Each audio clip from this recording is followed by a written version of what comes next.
Chapter 6. The procedure of the revision committee. The instructions given them and how they were carried out. No authority given to fashion a new Greek text.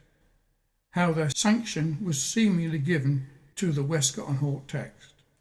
Some of our readers will perhaps be asking how it is possible that the learned men who composed the revision committee could have allowed the great mass of testimony which sustains the authenticity of the received text to be set aside upon the sole authority of two codices, so dubious as the two we have been discussing. The explanation is that revisionists did not consider these matters at all.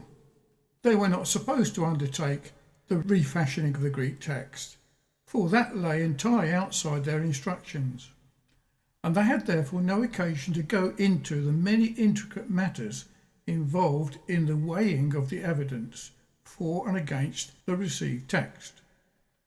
Neither was it their province to decide upon the soundness, the principle of following ancient manuscripts only, and the account of their proceedings, published by Dr. Newt, one of the revisers, makes it quite plain that they did not have before them, or gave any consideration to, the weighty matters of fact affecting the character of the two ancient witnesses, which we are now putting before our readers.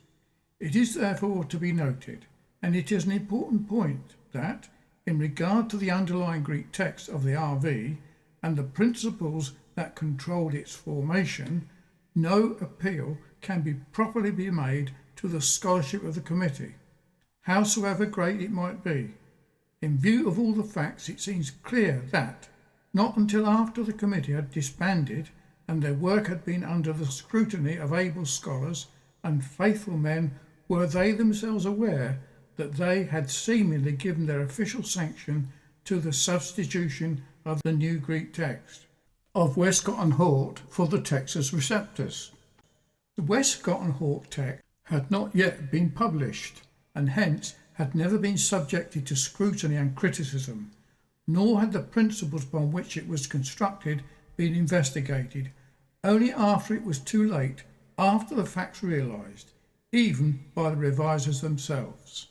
The mischief has thus been tracked back to those two scholars, and to a text that had not yet seen the light of day and been subjected to the scrutiny of other scholars. And we now know that not until after the RV of the New Testament had been publicised was it known that the Westcott and Hort text had quietly imposed upon the revisers, and that it was conformed to the two old codices, Sinaiticus and Vaticanus.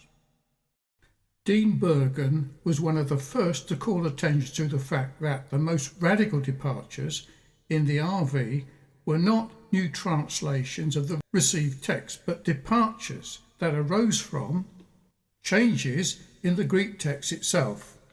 No announcement of this important fact had been made by the committee, and indeed there was seemingly a disposition to throw a veil over the part of the proceedings of the committee. But, says Dean Bergen, I traced the mischief home to its true authors, Doctors Westcott and Hort, a copy of whose unpublished text, the most vicious in existence, had been